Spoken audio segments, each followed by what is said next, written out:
Será que o eco de uma porta a fechar-se no passado ressoava para sempre nos corredores da alma? Diogo Almeida sentia, por vezes, que sim.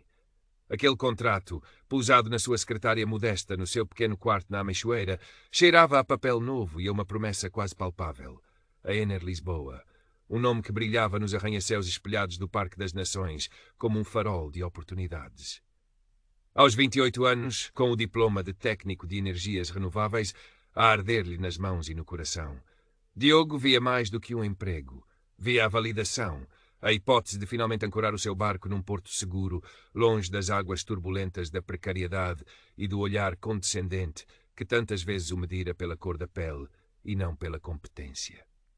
Lembrou-se do brilho nos olhos da mãe quando lhe contara, da forma como ela juntara as mãos e agradecera baixinho, como se um milagre tivesse acontecido. Para ela, filha de imigrantes cabo-verdianos que tinham chegado a Portugal com pouco mais do que a esperança, ver Diogo entrar numa empresa daquela envergadura era a concretização de um sonho adiado por gerações. Ele carregava esse peso, essa esperança, com uma mistura de orgulho e uma ansiedade que lhe roía as entranhas. A pequena cicatriz acima da sobrancelha esquerda, quase invisível, latejou por um instante, uma velha conhecida dos tempos de escola, onde ser diferente era, demasiadas vezes, ser um alvo. O primeiro dia na Ener Lisboa foi um turbilhão de novas caras, corredores labirínticos de vidro e aço e o zumbido constante da ambição.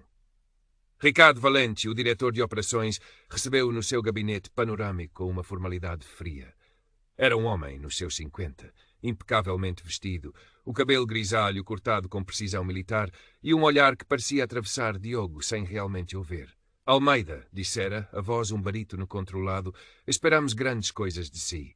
A Ener Lisboa premeia o mérito. As palavras soaram ocas, como moedas atiradas a um poço fundo, mas Diogo agarrou-se a elas. Foi integrado na equipa do projeto Sol Cidades, uma iniciativa para instalar painéis solares em edifícios municipais. Gonçalo, um colega da sua idade, louro e com um ar de quem nunca conhecera um não na vida, foi o primeiro a abordá-lo com uma simpatia superficial. Então és o novo gênio das renováveis? Perguntara, um sorriso que não chegava aos olhos. Diogo limitou-se a sorrir de volta, cauteloso. Nos primeiros dias sentiu os olhares, alguns curiosos, outros indiferentes, e uns poucos que pareciam avaliá-lo, como se a sua presença ali fosse uma anomalia, uma peça que não encaixava no puzzle corporativo. Ricardo Valente passava ocasionalmente pela sala da equipa, um open space moderno e ruidoso. O seu olhar demorava-se em Diogo um pouco mais do que nos outros, uma pausa quase imperceptível, mas que Diogo sentia como um holofote.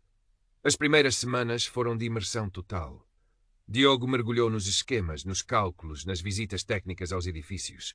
A sua paixão pela energia solar, pela promessa de um futuro mais limpo, sobrepunha-se ao desconforto inicial. Propôs soluções inovadoras para otimizar a instalação em telhados mais antigos, ideias que foram recebidas com um silêncio momentâneo nas reuniões de equipa, seguido por um interessante, Almeida, vamos analisar, por parte do chefe de equipa, que depois, curiosamente, via essas mesmas ideias serem apresentadas por Gonçalo com pequenas alterações e elogiadas por Valente. Excelente visão, Gonçalo. É este tipo de pensamento proativo que aprecio, comentara Valente num e-mail que fora copiado para toda a equipa. Diogo sentiu uma pontada fria no estômago. Seria coincidência. Tentou afastar o pensamento, focando-se no trabalho. Mas as coincidências acumulavam-se. Uma análise técnica detalhada que Diogo passara uma noite a preparar apareceu num relatório com o nome de Gonçalo. Pequenos erros, que Diogo tinha a certeza de não ter cometido, surgiam no seu trabalho, necessitando de correções urgentes que o faziam parecer descuidado. Ricardo Valente começou a dirigir-se a ele com um tom ligeiramente mais impaciente nas reuniões. Almeida, precisamos de mais agilidade. O mercado não espera. Ou certifique-se de que compreende bem os protocolos da empresa. A atenção ao detalhe é crucial aqui. Eram alfinetadas disfarçadas de feedback profissional, mas Diogo sentia o veneno por detrás delas. O ambiente, antes apenas desconfortável, começava a tornar-se hostil. O projeto Sol Cidades atingia uma fase crítica. Os prazos apertavam. A pressão era palpável. Diogo redobrava os esforços, revia cada cálculo, cada esquema, determinado a não dar margem para críticas. Numa noite particularmente longa, enquanto verificava as especificações de uns inversores para uma instalação complexa na CML, descobriu uma potencial incompatibilidade que poderia levar a perdas significativas de eficiência e até a riscos de segurança. Preparou um relatório minucioso, com simulações e propostas de alteração. Sentia uma pequena vitória. Era a sua oportunidade de demonstrar inequivocamente a sua competência. Na manhã seguinte, na reunião de equipa, apresentou as suas conclusões. Ricardo Valente ouviu com os braços cruzados, a expressão neutra. Quando Diogo terminou, houve um silêncio tenso. Valente tamborilou os dedos na mesa. Almeida, começou, a voz suave, quase perigosa. Agradeço a sua diligência. No entanto, parece-me que está a complicar excessivamente uma questão simples. Temos protocolos estabelecidos, fornecedores aprovados. A sua análise, embora detalhada, parece ignorar a vasta experiência que esta empresa tem. Gonçalo, qual é a sua opinião sobre isto? Gonçalo, apanhado de surpresa, anuiu rapidamente. Sim, Dr. Valente, concordo. Revimos os equipamentos, parecem-me adequados. Talvez o Diogo não esteja totalmente familiarizado com os nossos standards. Diogo sentiu o sangue a fugir-lhe do rosto. Mas os dados indicam claramente um risco. Dados podem ser interpretados de várias formas, Almeida. Interrompeu Valente, um brilho frio nos olhos. O que precisamos aqui é de confiança nos nossos processos e menos alarmismo. Prossigam com o plano original. A decisão era final. Diogo engoliu em seco, a frustração a arder-lhe na garganta. Não era apenas o seu trabalho a ser desvalorizado, era a segurança do projeto, a reputação da empresa. Mas o olhar de Valente era uma muralha. As semanas seguintes foram um exercício de contenção para Diogo. Via o projeto avançar com os componentes que ele sabia serem problemáticos. Tentou mais uma vez conversar em particular com o seu chefe de equipa direto, um engenheiro mais velho chamado Rui, que sempre parecera mais receptivo. Rui ouviu-o, coçou a cabeça e disse em voz baixa: Olha, Diogo, eu percebo as tuas preocupações, mas o Dr. Valente, ele tem as suas ideias, e sinceramente não te metas muito nisso. És novo aqui. Faz o teu trabalho e não levantes ondas. Era um conselho de sobrevivência, Diogo percebeu, mas soou-lhe a cumplicidade. O isolamento adensava-se. Os almoços com a equipa tornaram-se mais raros, as conversas de corredor mais curtas. Sentia os olhares nas costas, os sussurros que paravam quando ele se aproximava. Gonçalo, agora promovido a coordenador informal do projeto, tratava-o com uma superioridade mal disfarçada. A sua confiança começou a vacilar. Seria ele o problema? Estaria mesmo a ver coisas? A dúvida, como um ácido, corroía a sua autoestima. O sono tornou-se irregular, a paixão pela energia solar esmorecia sob o peso daquele ambiente tóxico. O dia da apresentação dos resultados preliminares do Sol Cidades à administração municipal chegou. Ricardo Valente faria a apresentação principal. Diogo estava presente, sentado numa das últimas filas, sentindo-se um espectador da sua própria tragédia profissional. Valente, eloquente e confiante, exibia gráficos e projeções. Tudo parecia correr bem. Até que um dos vereadores, conhecido pelo seu rigor técnico, começou a fazer perguntas específicas sobre a performance dos inversores e a eficiência real das instalações. Valente hesitou por um instante. Depois desviou a conversa com mestria. Mas a semente da dúvida fora plantada. Nos bastidores da Ener Lisboa, o pânico começou a instalar-se. Os primeiros relatórios de performance das instalações piloto confirmavam os receios de Diogo. A eficiência estava abaixo do prometido e havia sinais de sobreaquecimento em alguns inversores. Era preciso um bode expiatório, e rapidamente. Numa tarde fria de novembro, Diogo foi chamado ao gabinete de Ricardo Valente. O ar estava carregado. Valente não estava sozinho. O diretor de recursos humanos, um homem com um sorriso forçado, também estava presente. Almeida, começou Valente, sem rodeios, temos um problema grave com o projeto Sol Cidades. Uma falha técnica significativa que resultou de negligência na fase de especificação dos componentes. E, infelizmente, todos os indícios apontam para si. Diogo ficou gelado. Isso não é verdade. Eu alertei para os riscos destes componentes. Tenho o relatório. O relatório a que se refere, interrompeu Valente, a voz gélida, foi considerado alarmista e desprovido de fundamento técnico sólido na altura. O que temos agora são factos. Uma falha que vai custar caro à empresa e a responsabilidade é sua. O diretor de RH entregou-lhe uma carta. Processo disciplinar. Despedimento com justa causa. O mundo de Diogo desabou. As palavras de Valente ecoavam na sua cabeça. A injustiça era tão palpável que lhe cortava a respiração. Tentou argumentar e explicar, mas era como falar com uma parede de granito. Saiu do gabinete atordoado, a carta a tremer-lhe na mão. Lá fora, o céu de Lisboa estava cinzento, um espelho da sua alma. Caminhou sem rumo pelas ruas movimentadas do Parque das Nações, o barulho da cidade um zumbido distante. Aquele sonho, a Ener Lisboa, transformara-se num pesadelo. No seu bairro, o cheiro familiar a café e pão quente vindo da padaria pareceu pela primeira vez estranho. A mãe, ao vê-lo, percebeu imediatamente que algo estava errado. Ele desabou, contou-lhe tudo, a voz embargada pela raiva e pela humilhação. Ela ouviu em silêncio, os olhos marejados, e depois abraçou-o com força. Meu filho, disse ela, a voz firme apesar da dor, tu não fizeste nada de errado. Eles não te vão vergar. Um antigo professor do curso técnico, a quem Diogo sempre admirara, o professor Antunes, um homem de cabelos brancos e olhar arguto, ouviu a sua história no dia seguinte. Diogo, disse ele após uma longa pausa, isto cheira a racismo e abuso de poder a quilómetros. Mas a palavra deles, infelizmente, vale mais do que a tua neste momento. Precisas de ajuda legal. E precisas de lutar. Deu-lhe o contacto de uma pequena associação de apoio a vítimas de discriminação. Procura uma advogada chamada Sofia Mendes. Diz que vais da minha parte. Com o coração pesado e pouca esperança, Diogo marcou uma consulta. O escritório de Sofia Mendes era pequeno, numa rua secundária da Baixa, atafolhado de processos e livros.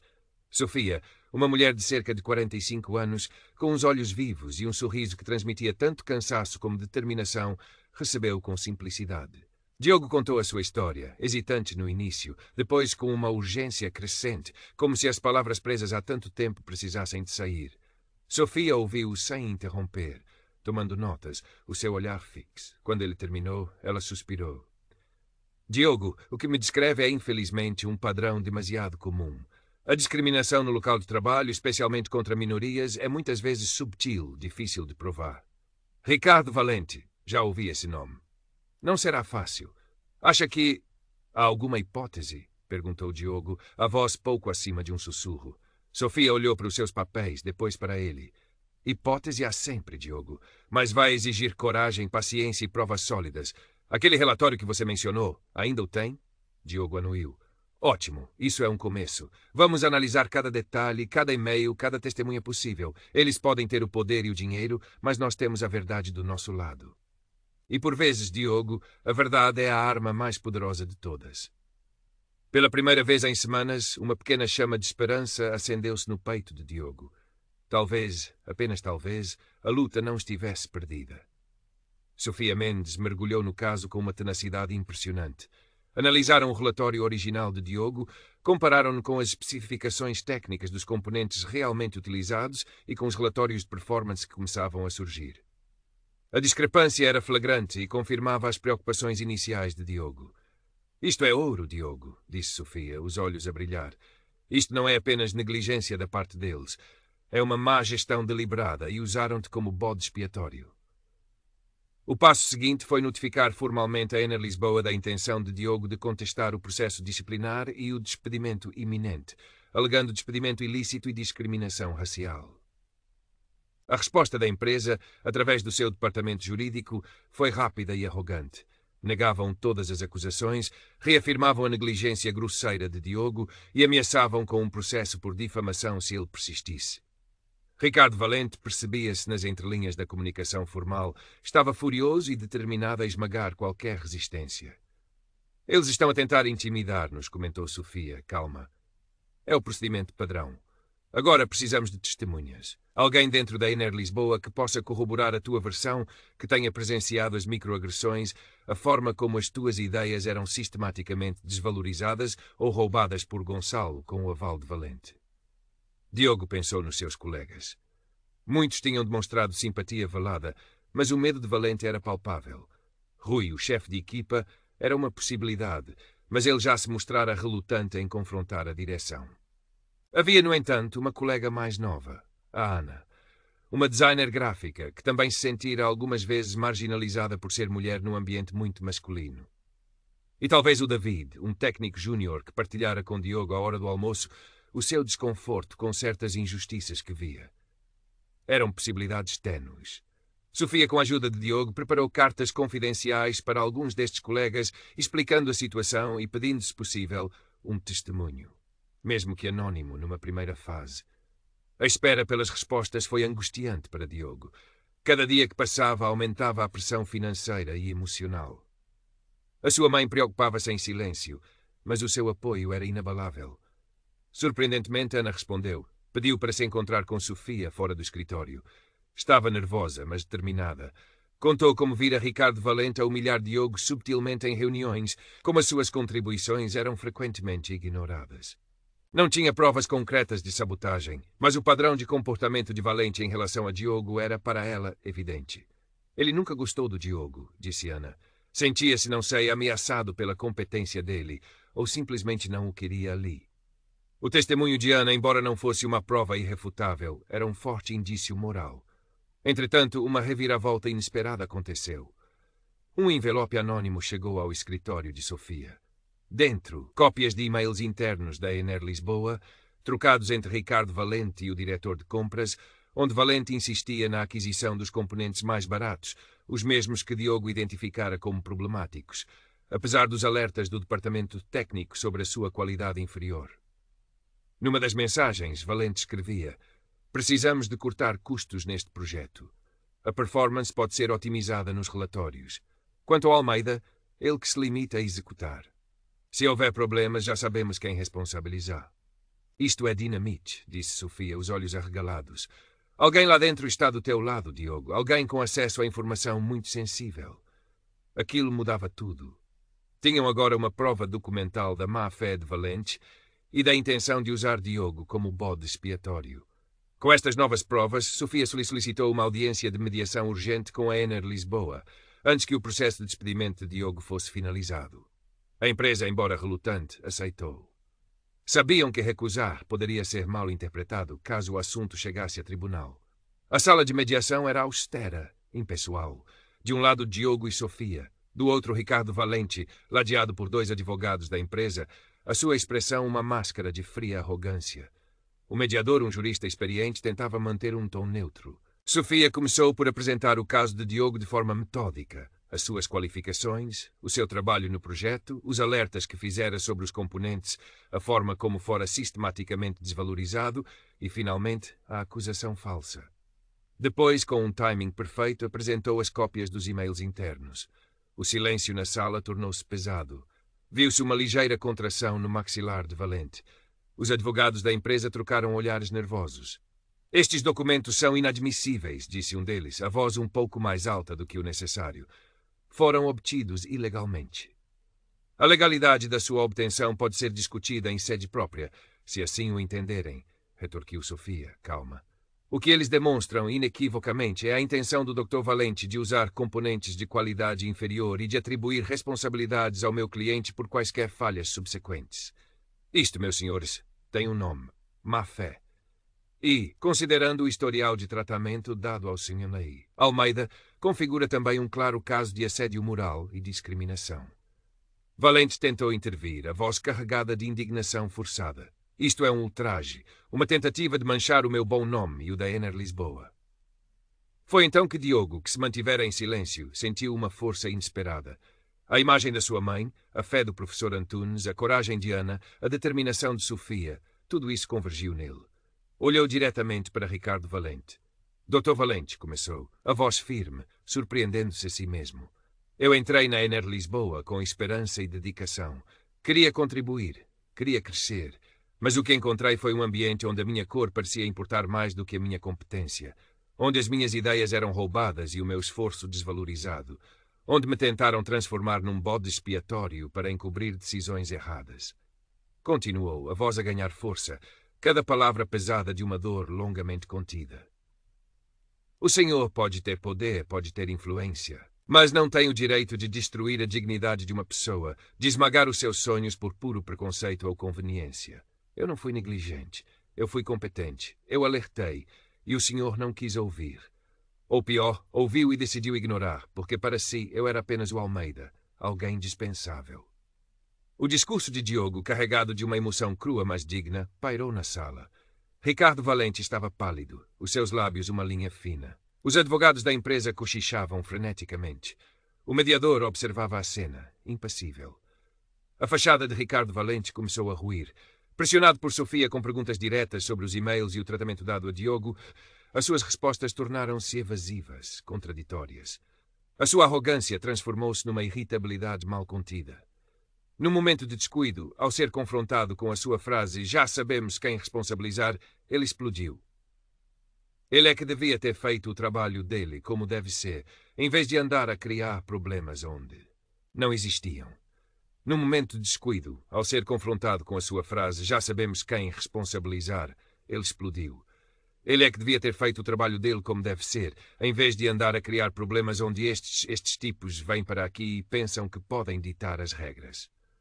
A palavra tipos, carregada de um subtexto racial inconfundível, ficou a pairar no ar, um deslize fatal. Sofia não o deixou escapar. Estes tipos, Dr. Valente, a quem se refere exatamente? Valente percebeu o erro, tentou recuar, mas era tarde demais. A sua máscara caíra, revelando o preconceito que o movia. A audiência de mediação terminou sem um acordo imediato, mas a balança tinha claramente pendido. Os advogados da Ener Lisboa sabiam que tinham um problema sério nas mãos. A perspectiva de um processo judicial público, com as provas que Sofia e Diogo agora detinham, e com o testemunho potencialmente devastador de Diogo e Ana, era um risco que a empresa não queria correr. A sua reputação, construída sobre uma imagem de modernidade e responsabilidade social, seria manchada. Nos dias que se seguiram, houve uma intensa troca de comunicações entre Sofia e o departamento jurídico da Ener Lisboa. A postura da empresa mudara drasticamente. Já não havia ameaças, mas sim uma tentativa de encontrar uma solução amigável. Finalmente, a proposta chegou. A Ener Lisboa propunha anular o processo disciplinar contra Diogo, pagar-lhe uma indemnização significativa pelos danos morais e profissionais e fornecer-lhe uma carta de recomendação neutra. Em troca, Diogo assinaria um acordo de confidencialidade. Diogo e Sofia discutiram a proposta. Não era a vitória esmagadora que sonhavam, onde Valente seria publicamente humilhado e demitido. Mas era uma vitória. Era o reconhecimento da injustiça, era a limpeza do seu nome, era a possibilidade de recomeçar. "O que achas, Diogo?" perguntou Sofia. "É menos do que ele merece, mas é mais do que muitos conseguem." Diogo pensou na longa batalha, no desgaste emocional. Pensou na sua mãe, no seu futuro. "Acho que aceito", disse ele, uma sensação agridoce a invadi-lo. "Mas com uma condição. Quero que, como parte do acordo, a empresa se comprometa a implementar um programa sério de formação em diversidade e antidiscriminação e a criar um canal de denúncia verdadeiramente independente." Sofia sorriu. "Gosto dessa condição." A Ener Lisboa, ansiosa por encerrar o caso, aceitou. Ricardo Valente foi discretamente convidado a tirar uma licença sabática prolongada enquanto uma revisão interna de procedimentos e liderança era anunciada. Na prática, era o início do seu fim na empresa. Gonçalo, sem o seu protetor, viu a sua carreira estagnar. Ana, que se disponibilizara a testemunhar, sentiu um alívio imenso e um respeito renovado por Diogo. Diogo não regressou a Ener Lisboa. O ambiente estava demasiado contaminado, as memórias demasiado dolorosas. Com a indemnização, ajudou a sua família, investiu em mais formação na área das tecnologias de hidrogênio verde, uma nova fronteira que o fascinava. A carta de recomendação, embora neutra, e a ausência de um despedimento por justa causa no seu currículo abriram-lhe novas portas. Meses depois, Diogo estava a trabalhar numa cooperativa de energia comunitária, mais pequena, mas com uma filosofia radicalmente diferente. Desenvolvia projetos para levar energia limpa a bairros carenciados e aldeias remotas, o tipo de trabalho que sempre sonhara fazer. A cicatriz acima da sobrancelha já não lhe parecia um lembrete de vulnerabilidade, mas de resiliência. Por vezes cruzava-se com notícias sobre a Ener Lisboa. A empresa passava por uma reestruturação, novos códigos de conduta eram anunciados. Sabia que a sua luta tinha deixado uma marca, por pequena que fosse no grande esquema das coisas. Um dia Sofia ligou-lhe. "Lembras-te daqueles e-mails anónimos? Descobri quem foi. Foi o Rui, o teu antigo chefe de equipa. Ele disse que não aguentava mais a consciência." Diogo sorriu. Havia, afinal, decência onde menos se esperava. Olhando para o sol a pôr-se sobre os telhados de Alfama, a partir do pequeno escritório da cooperativa, Diogo sentiu uma paz que há muito não conhecia. A luta fora dura, as feridas demorariam a sarar completamente, mas ele encontrara a sua voz, defendera a sua dignidade. E percebera que, mesmo nas sombras mais densas do preconceito, uma pequena luz de esperança, alimentada pela coragem e pela verdade, podia de facto começar a iluminar o caminho. A sua jornada estava longe de terminar, mas agora caminhava de cabeça erguida.